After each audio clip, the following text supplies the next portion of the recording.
नमस्कार दोस्तों, जय हिंद। स्वागत है आप सभी का डेसिमल में। आज के वीडियो में हम लोग यूपी टेट 2023 के लिए संस्कृत का most important practice set solve करेंगे। 30 मोस्ट इंपॉर्टेंट क्वेश्चन हम लोग इस वीडियो में डिस्कस करने वाले हैं। जैसा कि आपको पता है कि हमारे चैनल पर पर डे सुबह के 8 बजे यूपी टेट 2023 के लिए क्लास करवाई जाती है। तो आज हम लोग संस्कृत का प्रैक्टिस सेट सॉल्व करेंगे 8 बजे की क्लास में, ठीक है। अगर आपका सपना सच में सरकारी अध्यापक या अध्यापिका बनना है तो चैनल को सब्सक्राइब जरूर कीजिएगा और इस बार यूपी टेट 2023 में 140 का जो है आप अपना टारगेट लेकर चलिए, ठीक है। तो चलिए शुरू करते हैं आज की यह वीडियो। और वीडियो स्टार्ट करने से पहले जितना हो सके प्लीज़ शेयर भी कर दीजिए, लाइक कर दीजिए और चैनल को सब्सक्राइब कर लीजिए अगर आपका सपना सरकारी अध्यापक या अध्यापिका बनना है। तो ये तीनों काम जल्दी से सब्सक्राइब कर लीजिए, लाइक कर दीजिए और शेयर कर दीजिए वीडियो को। शुरू करते हैं आज का ये जो इंपॉर्टेंट वीडियो है। पहला क्वेश्चन नोट कीजिएगा, दत्ता में कौन सा प्रत्यय है? नोट कीजिए, दत्ता, ठीक है। इसमें कौन सा प्रत्यय है? ऑप्शन ए है अनियर, बी है, देखिए ये आधा का है और आधा का है और ता है, ठीक ठीक। और सी है आधा ता, फिर उसके बाद आधा का, फिर उसके बाद आपका वाह, तकवा, ठीक। और फिर डी है यत। देखिएगा इस क्वेश्चन का राइट आंसर आपका क्या होगा? बी ऑप्शन, ठीक। बी ऑप्शन इस क्वेश्चन का राइट आंसर। अगला क्वेश्चन होगा, नोट कीजिएगा, स अत्र तिष्ठेत, स अत्र तिष्ठेत रेखांकित शब्द में मूल धातु तथा लकार क्या होगा? तो बताइएगा, स अत्र तिष्ठेत रेखांकित शब्द में मूल धातु तथा लकार बताइएगा। यहां पर रेखांकित नहीं है लेकिन इसको इस तरीके से मान लीजिए, ठीक। तो ऑप्शन ए है, नोट कीजिएगा, ऑप्शन ए है तिष्ठ और लट लकार, बी है स्था लड लकार, सी है स्था विधिलिंग लकार और डी है तिष्ठ लोट लकार। तो बताइएगा इस क्वेश्चन का राइट आंसर क्या होगा? तो नोट कीजिए, इस क्वेश्चन का राइट आंसर होगा सी ऑप्शन। क्या होगा? सी ऑप्शन इसका राइट आंसर है, स्था विधिलिंग लकार, ठीक है, विधिलिंग लकार। तो सी ऑप्शन इसका राइट आंसर। अगला क्वेश्चन देखेंगे। अगला क्वेश्चन है थर्ड नंबर, नोट कीजिए थर्ड नंबर कि युष्माकम ग्रहम कुत्र अस्ति। नोट कीजिएगा क्वेश्चन, युष्माकम ग्रहम कुत्र अस्ति, इस वाक्य में सर्वनाम आपको बताना है। यूपी टेट में संस्कृत में सर्वनाम पूछे जाते हैं तो आपको इस तरीके से एक सेंटेंस दे दिया जाएगा और उस वाक्य में सर्वनाम आपसे पूछा जाएगा, संज्ञा पूछी जाएगी, ठीक है। तो पता होना चाहिए, ऑप्शन ए है कुत्र, बी है ग्रहम, सी है अस्ति और डी है युष्माकम, ठीक है। तो देखिए इस क्वेश्चन का राइट आंसर क्या होगा? ए ऑप्शन इसका, सॉरी डी ऑप्शन होगा इसका, डी ऑप्शन होगा युष्माकम। युष्माकम इसका राइट आंसर होगा। यहां पर युष्माकम क्या है? सर्वनाम है, नोट कीजिएगा, सर्वनाम है, ठीक है। और आपको यह ध्यान रखना है कि युष्माकम त्वम सप्तमी विभक्ति बहुवचन है, जो संज्ञा के बदले प्रयुक्त किया जाए वही सर्वनाम है। आपको याद रखना है सर्वनाम होता क्या है? जो संज्ञा के बदले प्रयुक्त किया जाए वही सर्वनाम होता है, आपको याद रखना है, ठीक। तो इस क्वेश्चन का राइट आंसर डी ऑप्शन। अगला क्वेश्चन फोर्थ नंबर, नोट कीजिएगा, फोर्थ नंबर है कि अस धातु लड लकार मध्यम पुरुष द्विवचन का रूप क्या है? नोट कीजिएगा, अस धातु में लड लकार मध्यम पुरुष द्विवचन का रूप आपको बताना है। ऑप्शन ए है स्याताम, बी है आस्तम, सी है आस्ताम और डी है आस्व। तो देखिएगा फोर्थ क्वेश्चन का राइट आंसर क्या होगा? बी ऑप्शन होगा। क्या होगा इसका? B option, आस्तम। नोट कीजिएगा, आस्तम, ठीक है। इंपॉर्टेंट प्रैक्टिस सेट है, पूरे 30 क्वेश्चन आपको सॉल्व करने और जो भी आपका स्कोर होता है उसे कमेंट बॉक्स में कमेंट जरूर कीजिएगा। वीडियो आप लोग पूरा देखिएगा, ठीक है, इंपॉर्टेंट वीडियो है। और अगर आपका सपना सरकारी अध्यापक या अध्यापिका बनना है तो चैनल को सब्सक्राइब जरूर कीजिए और बेल आइकन को प्रेस कर लीजिए। देखिएगा इस क्वेश्चन का राइट आंसर क्या होगा? बी ऑप्शन होगा, ठीक, आस्तम, आस्तम होगा। अगला क्वेश्चन, अगला क्वेश्चन है फिफ्थ नंबर, नोट कीजिए, आता है के लिए संस्कृत में क्रिया प्रयुक्त होगी। कौन सी क्रिया प्रयुक्त होगी आता है के लिए? बताइएगा। ऑप्शन ए है अवगच्छति, बी है आगच्छति, सी है निर्गच्छति और डी है प्रतिगच्छति। तो बताइएगा आता है के लिए संस्कृत में कौन सी क्रिया प्रयुक्त होगी? तो नोट कीजिएगा, इसके लिए आगच्छति प्रयोग होगा। क्या होगा? आगच्छति। अब देखिए आगच्छति किस ऑप्शन में है? बी ऑप्शन में है। बी ऑप्शन आपका राइट आंसर होगा, आगच्छति।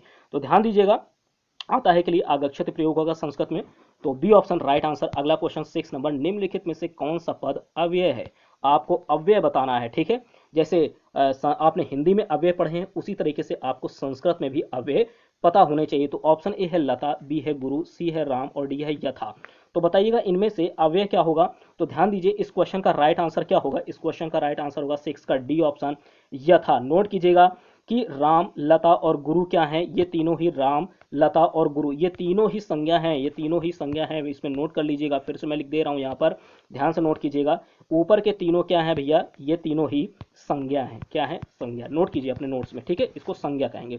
और जो आपका अव्यय की बात कर रहे हैं वो है यथा। ये क्या है? अव्यय, ठीक है, ये क्या है? अव्यय। तो ध्यान रखिएगा।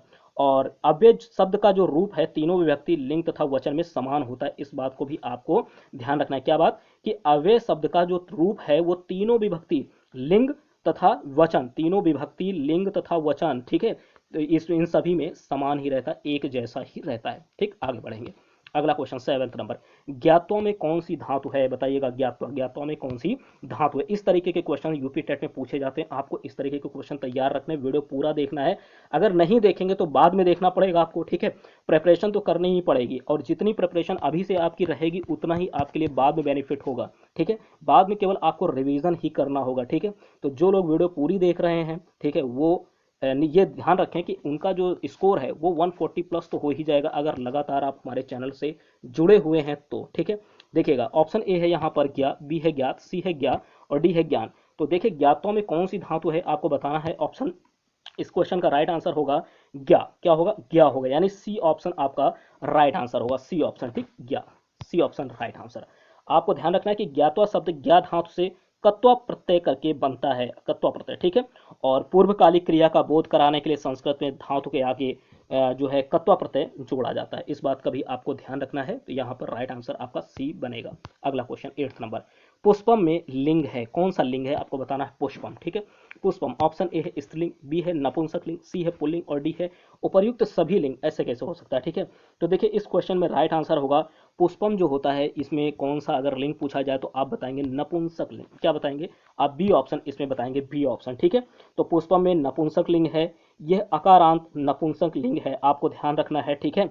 आपको इतना जो है ध्यान रखना है। और इसके अलावा जो है कौन कौन से और हो सकते हैं नपुंसक में, तो ध्यान दीजिए, मुख हो गया, नयन, लोह, वन, मांस, रुधिर, कारमुक, विवर और जल, हल, धन, बल, पुष्प, शुल्ब, पत्तन, रण, ये सब शब्द तथा इनके अर्थ जो भी होंगे वो सभी नपुंसक लिंग होंगे, ठीक है।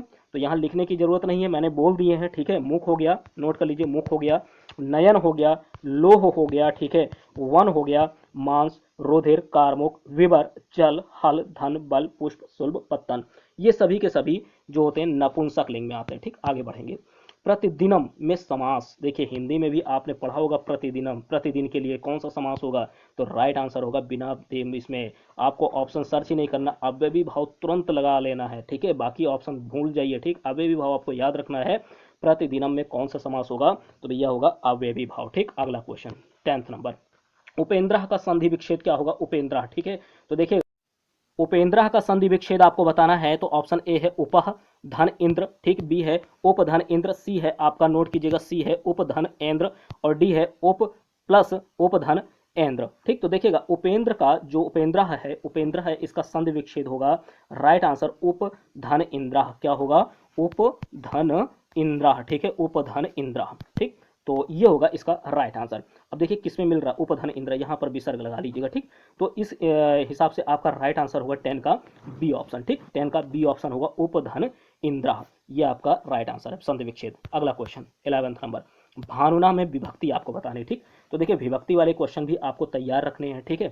तो देखिए, भानुना में कौन सी विभक्ति होगी, सभी कुछ आपको तैयार कराया जाएगा। इस बात को मैं क्लियर कर दूं कि सारे सब्जेक्ट आपके हमारे चैनल पर करवाए जाएंगे, ठीक है। चाहे वो हिंदी हो, इंग्लिश हो, ईवीएस हो, सीडीपी हो, मैथ्स हो, संस्कृत हो, कोई भी सब्जेक्ट हो आपका यूपी टेट 2023 के लिए, अगर आप पूरी वीडियो देख रहे हैं तो मैं बता दूं आपको कि यूपी टेट 2023 के लिए पूरा सिलेबस आपका करवाया जाएगा, ठीक। बस आप लोग चैनल से जुड़ जाइए, ठीक। देखिएगा, इसमें भानुना में कौन सी विभक्ति होगी, ऑप्शन ए है पंचमी, बी है चतुर्थी, सी है तृतीया और डी है द्वितीया। तो बताइएगा भानुना में कौन सी होगी? इस क्वेश्चन का राइट आंसर होगा तृतीया। क्या होगा? तृतीया होगा। अब देखिए, तृतीया किस ऑप्शन में है? सी में है, ठीक। तो तृतीया विभक्ति होगी, राइट आंसर सी ऑप्शन। अगला क्वेश्चन, तो अगला है 12 नंबर, व्याकरण के त्रिमुनियों में कौन नहीं आता है? व्याकरण के त्रिमुनियों में कौन नहीं आता है? ऑप्शन ए है पाणि, बी है शाक्टायन, सी है कात्यायन, डी है महर्षि पतंजलि, ठीक। तो देखिएगा, इस क्वेश्चन का राइट आंसर क्या होगा? इसका राइट आंसर होगा शाक्टायन, ठीक। तो नोट कीजिएगा, शाक्टायन किस में है? ऑप्शन बी में है। शाक्टायन जो है व्याकरण के त्रिमुनियों में नहीं आते हैं, व्याकरण के त्रिमुनियों में नहीं आते हैं। आपको पता होना चाहिए कि व्याकरण के त्रिमुनियों में कौन कौन आते हैं। तो भैया याद रखिएगा, पाणिनि। कौन आएगा? नंबर 1 पे पाणिनि याद रख लीजिए, दूसरा है पतंजलि, ठीक है, तीसरा नोट कीजिए, तीसरा है आपका कात्यायन, ठीक, कात्यायन। तो ये तीनों ही, पाणिनि, कात्यायन और महर्षि पतंजलि, ये तीनों ही त्रिमुनियों में आते हैं लेकिन शाक्टायन नहीं आते हैं, तो यहाँ पर आपको जो राइट आंसर बी ऑप्शन हो जाएगा। अगला क्वेश्चन, अगला है तिष्ठति में धातु है, कौन सी धातु होगी बताइएगा तिष्ठति में। ऑप्शन ए है तिष्ठ, बी है गक्ष, सी है स्था, सी है डी है टेस्ट। ठीक, तो 13 का राइट आंसर नोट कीजिए, सी ऑप्शन होगा स्था। सी ऑप्शन क्या होगा इसका, आपका स्था होगा। ठीक, क्या होगा स्था, सी ऑप्शन आपका राइट आंसर होगा तिष्ठति में। अगला क्वेश्चन, सप्तविंशति, सप्तविंशति शब्द का अर्थ क्या होगा बताइएगा। सप्तविंशति शब्द का अर्थ क्या होगा, 47 होगा या 37 होगा, 17 होगा या 27 होगा। अब आपको इससे रिलेटेड एक वीडियो आपको हमारे चैनल पर अवेलेबल है, जिसमें मैंने आपको 1 से लेकर के 1 लाख तक के जो गिनतियां हैं वो सभी मैंने करवाई हैं। ठीक है, जो इंपॉर्टेंट है 1 से लेकर के 1 लाख तक जो इंपॉर्टेंट गिनतियां हैं वो सभी इस वीडियो में हैं। तो संस्कृत में गिनती उसका लिंक मैं डिस्क्रिप्शन में दे दूंगा, उसको आप लोग जरूर वॉच कीजिएगा। जितनी भी गिनतियां हैं, सप्तविंशति हो गया या कुछ भी हो वहाँ पर, ठीक है, जितने भी कठिन गिनतियां हैं उसका अर्थ जो है आपको पता होना चाहिए हिंदी में, तो उसका लिंक डिस्क्रिप्शन में होगा, वॉच जरूर कीजिएगा। 1 नंबर का क्वेश्चन यहाँ से भी बन सकता है, ध्यान रखिएगा इस बात का। ठीक है, तो जरूर वॉच कीजिएगा। अगला देखिए, इसमें इसका राइट आंसर क्या होगा, डी ऑप्शन होगा, 27 होगा। क्या होगा, 27 होगा। सप्तविंशति का मतलब क्या हुआ, 27 हो गया। और यहाँ पर देखिए 37, 17 और 47, 37, 17 और 47, तो 37 को क्या बोलते हैं, तो 37 को बोलते हैं भैया, 37 को बोलते हैं, नोट कीजिएगा, सप्तत्रिंशत। क्या बोलते हैं, लिखेंगे नहीं यहाँ पर, नोट कीजिए, सप्तत्रिंशत। ठीक है, और 47 को क्या बोलते हैं, नोट कीजिएगा, सप्तचत्वारिंशत। क्या बोलते हैं, सप्तचत्वारिंशत। इसको हटाना पड़ेगा, फिर इसको हटाना पड़ेगा, 1 मिनट भाई, 1 मिनट, इसको हटा देते हैं। ठीक, सप्तचत्वारिंशत क्या बोलेंगे, ऐसे ही बोल दे रहा हूँ, आप समझ जाइएगा, सप्तचत्वारिंशत। ठीक, सप्तचत्वारिंशत। और रही बात आपकी 17 को क्या बोलते हैं, सप्तदश बोलेंगे। क्या बोलेंगे, सप्तदश बोलेंगे। इतना आपको पता होना चाहिए। ठीक, तो 47 को सप्तचत्वारिंशत, 37 को सप्तत्रिंशत और 17 को सप्तदश बोलेंगे। ठीक, और 27 को यहाँ पर लिखा ही है, सप्तविंशत बोलेंगे, सप्तविंशति। ठीक, डी ऑप्शन इसका राइट आंसर है। अगला क्वेश्चन, तो यहाँ पर ध्यान रखिएगा, वो जो गिनती वाली है डिस्क्रिप्शन में लिंक होगा, जरूर आप वॉच कीजिएगा। अगला क्वेश्चन देखिए, 15 नंबर है, किमिव ही मधुराणाम मंडनम नाकृतीनम। पंक्ति उद्धृत है, कहाँ से ली गई है यह पंक्ति। ऑप्शन ए है मृच्छकटिकम, बी है अभिज्ञान शाकुंतलम, सी है मुद्रा राक्षसे और डी है स्वप्न वासवदतम। ठीक, तो बताइएगा इसके, ये जो पंक्ति है यहाँ पर लिखी है, आपको पता होना चाहिए कि कहाँ से ये ली गई है। ठीक, तो देखिएगा 15 का राइट आंसर क्या होगा, 15 को होगा बी ऑप्शन, अभिज्ञान शाकुंतलम। कहाँ से लिया गया है ये पंक्ति, अभिज्ञान शाकुंतलम से। इस तरीके के क्वेश्चन आपको बिल्कुल याद रखने हैं, किमिव ही मधुराणाम मंडनम नाकृतीनम। ठीक, ये कहाँ से ली गई पंक्ति, अभिज्ञान शाकुंतलम से। अगला क्वेश्चन 16 नंबर, भीत्रार्थानाम भय हेतु। ठीक, भीत्रार्थानाम भय हेतु सूत्र का प्रयोग किया जाता है, किस में किया जाता है। ऑप्शन ए है संप्रदान कारक, चतुर्थी विभक्ति, बी है कर्म कारक में द्वितीय विभक्ति, सी है अपादान कारक पंचमी विभक्ति और डी है करण कारक तृतीय विभक्ति। तो आपको बताना है इस क्वेश्चन का राइट आंसर क्या होगा। इसका राइट आंसर होगा, ये है अपादान कारक में होता है, पंचमी विभक्ति में प्रयोग किया जाता है ये सूत्र, भीत्रार्थानाम भय हेतु। तो देखिए अपादान कारक किसमें है, सी ऑप्शन में है ना, सी ऑप्शन। तो अपादान कारक पंचमी विभक्ति में जो है हम लोग प्रयोग करते हैं, भीत्रार्थानाम भय हेतु सूत्र का प्रयोग। ठीक, सी ऑप्शन राइट आंसर। अगला क्वेश्चन 17 नंबर नोट कीजिएगा, निम्नलिखित में से किसकी वृद्धि संज्ञा नहीं होती है। ठीक है, निम्नलिखित में से किसकी वृद्धि संज्ञा नहीं होती है। ऑप्शन ए है ए, बी है अ, सी है औ और डी है ओ। तो बताइएगा इसका राइट आंसर क्या होगा, इसका राइट आंसर होगा ओ। क्या होगा, ओ होगा। ठीक है, 1 मिनट भाई, ज़्यादा जूम हो गया, 1 मिनट। इसका राइट आंसर क्या होगा, ओ होगा। देखिए कहाँ पर है, डी ऑप्शन में है, तो 17 का राइट आंसर डी ऑप्शन होगा। तो निम्नलिखित में से किसकी वृद्धि संज्ञा नहीं होती है, तो इसमें आप राइट आंसर बताएंगे डी ऑप्शन ओ। अगला क्वेश्चन 18 नंबर, अकर्मक तथा सकर्मक का संबंध है, बताइएगा अकर्मक और सकर्मक का संबंध है। ऑप्शन ए है संज्ञा, बी है सर्वनाम, सी है विशेषण और डी है क्रिया। तो भैया याद रखिएगा, अकर्मक और सकर्मक दोनों का ही संबंध होता है, किससे, क्रिया से होता है। किससे संबंध होता है, क्रिया से होता है। तो यहाँ पर डी ऑप्शन आपका राइट आंसर हो जाएगा, क्रिया से। अगला क्वेश्चन 19 नंबर, अगला है संधि कहते हैं, किसे कहते हैं संधि, आपको पता होना चाहिए। ऑप्शन ए है कि दो पदों के मेल को या दो वाक्यों के मेल को, गलत, ठीक, दो वर्णों के मेल को या दो से अधिक पदों के मेल को। तो इस क्वेश्चन का राइट आंसर क्या होगा, दो वर्णों के मेल को, दो वर्णों के मेल को क्या बोलते हैं, संधि बोलते हैं। आपको पता होना चाहिए, सी ऑप्शन राइट आंसर होगा, दो वर्णों के मेल को, सी ऑप्शन राइट आंसर। अगला क्वेश्चन 20 नंबर, घनश्यामा, घनश्यामा में कौन सा समास होगा, नोट कीजिएगा, घनश्यामा में कौन सा समास होगा। ऑप्शन ए है द्विगु समास, बी है द्वंद्व समास, सी है अव्ययीभाव और डी है कर्मधारय। तो घनश्यामा, घनश्यामा में नोट कीजिएगा कर्मधारय समास होगा। कौन सा होगा, डी ऑप्शन होगा, कर्मधारय समास, कर्मधारय। ठीक, अगला क्वेश्चन अगला है 21 नंबर, पठताम रूप किस लकार पुरुष एवं वचन का है। ठीक है, पठताम पुरुष किस लकार पुरुष एवं वचन का है। ऑप्शन ए है, देखिएगा यहाँ पर लिखे हैं, लोट लकार मध्यम पुरुष बहुवचन, लोट लकार मध्य प्रथम पुरुष द्विवचन, लट लकार प्रथम पुरुष द्विवचन और लोट लकार उत्तम पुरुष द्विवचन। तो बताइएगा कि पठताम ये जो पठताम रूप है ये इसका लकार पुरुष और वचन, लकार पुरुष वचन आपको तीनों ही बताने हैं। तो 21 का नोट कीजिएगा, इसका होगा लोट लकार प्रथम पुरुष द्विवचन, लोट लकार प्रथम पुरुष द्विवचन, यानी 21 का राइट आंसर होगा बी ऑप्शन। कौन सा होगा? बी ऑप्शन, लोट लकार प्रथम पुरुष द्विवचन होगा। अगला क्वेश्चन, अगला है 22 नंबर, अत्यधिक में संधि होगी। अत्यधिक, अत्यधिक शब्द में कौन सी संधि होगी। ऑप्शन ए है वृद्धि संधि, बी है यण संधि, सी है गुण संधि और डी है यहाँ पर आपका हल संधि। क्या होगा? हल संधि। तो इसका होगा यण संधि। क्या होगा? अत्यधिक में क्या होगा?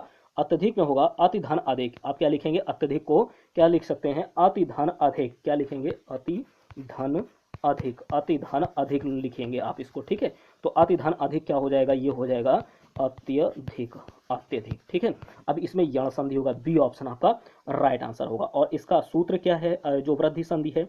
तो आपको पता होना चाहिए, इको यणचि। क्या होगा? अगर आपसे वृद्धि संधि का सूत्र पूछ ले, वृद्धि संधि का सूत्र पूछ ले, तो आपको पता होना चाहिए क्या होगा? इको यणचि। लिख दे रहा हूं यहां पर, नोट कर लीजिए, इको यणचि, इको यणचि। ठीक है, सारा आपको सिलेबस कवर करवाया जाएगा, बस आप 23 नंबर है कि री वर्ण का उच्चारण स्थान क्या है। री वर्ण का उच्चारण स्थान आपको बताना है। ठीक है, ऑप्शन ए है ओष्ठ, बी है कंठ, सी है मूर्धा और डी है दंत। तो देखिएगा इसका राइट आंसर क्या होगा? इसका होगा मूर्धा। नोट कीजिएगा। ठीक है, री जो है इसका इस वर्ण का उच्चारण अगर आपसे पूछा जाए क्या होगा, तो आप बताएंगे उच्चारण स्थान इसका होगा मूर्धा, यानी आपका 23 का राइट आंसर होगा सी ऑप्शन। ठीक, सी ऑप्शन मूर्धा, री वर्ण का उच्चारण स्थान आप बताएंगे मूर्धा होगा। ठीक, आगे बढ़ेंगे, इसका कंप्लीट मैं डिटेल आपको करवाऊंगा जो उस डिटेल क्लास होगी। ठीक, तो चैनल पर आप लोग बने रहिएगा। 24 नंबर है, और वीडियो को शेयर जरूर कर दीजिए। ठीक है, वीडियो को शेयर कर दीजिए जितना हो सके। ठीक है, अगला देखिएगा, संस्कृत में धातु रूप कहते हैं, किसको कहते हैं संस्कृत में धातु रूप? ऑप्शन ए है सर्वनाम को, बी है क्रियापद को, सी है संज्ञा को और डी है प्रत्यय को। तो बताना है संस्कृत में धातु रूप किसे कहते हैं। तो 24 का राइट आंसर नोट कीजिए, बी ऑप्शन होगा। नोट कीजिए, क्रियापद को संस्कृत में धातु रूप कहते हैं, किसको? क्रियापद को।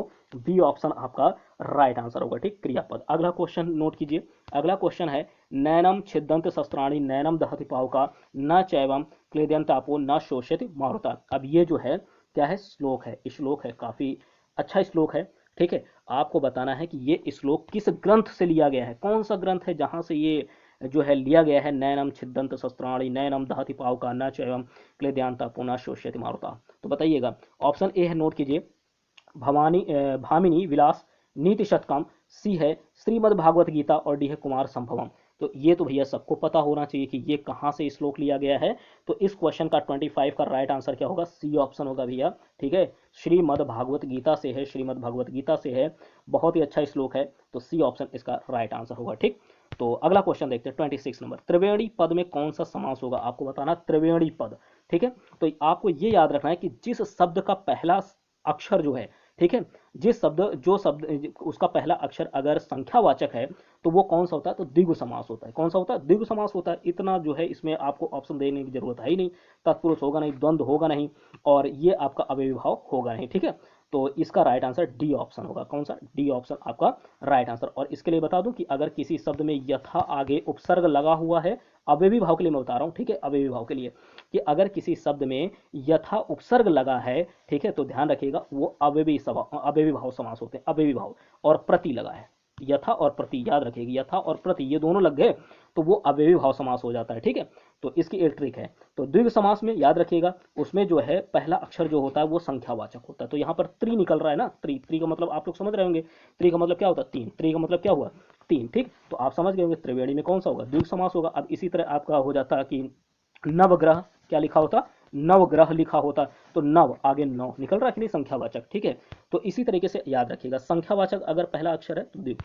आगे देखेंगे, अभवन में लकार बताइएगा, अभवन में लकार। ठीक है, आपको लकार बताना है। लकार वाले क्वेश्चन आपको बिल्कुल तैयार रखने। ऑप्शन ए है लोट, बी है लट, सी है लड और डी है वेदलिंग। ठीक, तो बताना है आपको इसका राइट आंसर 27 का। देखिएगा 27 का होगा अभवन में आपका होगा लड लकार। क्या होगा? सी ऑप्शन लड लकार। नोट कीजिएगा, लड लकार। ठीक है, यानी सी राइट आंसर। आगे बढ़ेंगे, अगला क्वेश्चन है, हसत रूप है, क्या है हसत रूप? हसत रूप है विधि लिंग लकार का, बी है लुट लकार का, सी है लोट लकार का और डी है लट लकार का।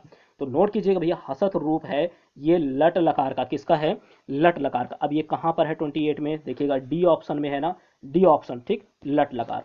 अगला क्वेश्चन नोट कीजिए 29 नंबर, वेरी इंपॉर्टेंट 29 नंबर, ठीक, माहेश्वर सूत्रों की संख्या है, ठीक। अगर आपने ध्यान दीजिएगा, जो यूपी सी टेट के लिए, सी टेट के लिए जो मैराथन करवाई है, उसमें मैंने माहेश्वर सूत्रों के बारे में बताया है, ठीक है। आप लोग उस वीडियो को वॉच कीजिएगा, ठीक है। काफ़ी इंफॉर्मेटिव वीडियो है, काफ़ी वहाँ से आपके क्वेश्चन कवर होंगे संस्कृत के, अगर आप लोगों के पास टाइम है तो, ठीक है। संस्कृत का मैराथन वीडियो सी टेट 2022 के लिए बनाया था, ठीक है, उसके लिए अपलोड है वीडियो, तो वहाँ पर अगर आप चाहें तो देख सकते हैं, ठीक। और नहीं अगर देखते तो भी आपके लिए बहुत ही जल्द अवेलेबल करवाऊंगा मैराथन भी, लेकिन पहले आपको प्रैक्टिस इतनी करवा दी जाए कि आपका सारा सिलेबस जो है तैयार हो जाए, ठीक। तो देखिए माहेश्वर सूत्रों की संख्या कितनी होती है, बिल्कुल जुबान पर रखिए, 14। कितने? 14। डी ऑप्शन आपका राइट आंसर, बाकी ऑप्शन देखने की जरूरत नहीं, कितने? 14 होते हैं, ठीक, 14। अगला क्वेश्चन, अगला है 30 नंबर, अपादान कारक में कौन सी विभक्ति होती है? अपादान कारक में कौन सी विभक्ति होती है? ऑप्शन ए है तृतीया, बी है प्रथमा और सी है पंचमी और डी है उपर्युक्त में से कोई नहीं। तो 30 का राइट आंसर होगा अपादान में, नोट कीजिएगा भैया, पंचमी विभक्ति होती है, ठीक है। और अपादान कारक में अलगाव की स्थिति होती है, ठीक। जब अलगाव की स्थिति हो तो वहां कौन सा कारक होगा? अपादान कारक होगा, आपको पता होना चाहिए, ठीक। यहाँ पर सी ऑप्शन आपका राइट आंसर होगा। तो ये आपने 30 क्वेश्चन संस्कृत के सॉल्व किए, कितने आपके सही हुए आप कमेंट बॉक्स में कमेंट कीजिएगा, ठीक। इतनी मेहनत करनी है आपको कि यूपी टेट 2023 में, नोट कीजिएगा यूपी टेट 2023 में जो आपका सिलेबस हो वो आपका कितना होना चाहिए? 140 प्लस होना चाहिए। इतनी मेहनत आपको करनी है, आपके साथ मैं भी मेहनत करूंगा, इतनी वीडियोस आप और इतना कंटेंट आपको प्रोवाइड करूंगा कि आपका जो है 140 प्लस जो है स्कोर हो जाए, ठीक। तो इसके लिए आपको भी मेहनत करनी है और मुझे भी मेहनत करनी है। उसके लिए आप लोग चैनल को सब्सक्राइब कर लीजिए, लगातार आप लोग चैनल पर बने रहिए, जितना हो सके उतना वीडियो को शेयर जरूर कीजिए, ठीक है, शेयर जरूर कीजिए। तो अगर आपको ये वीडियो पसंद आती है तो लाइक कीजिए, शेयर कीजिए और चैनल को आप पहली बार हैं तो सब्सक्राइब करना बिल्कुल मत भूलें। अगर आपका सपना एक सरकारी अध्यापक या अध्यापिका बनना है तो मिलते हैं आपसे नेक्स्ट वीडियो में। Thank you.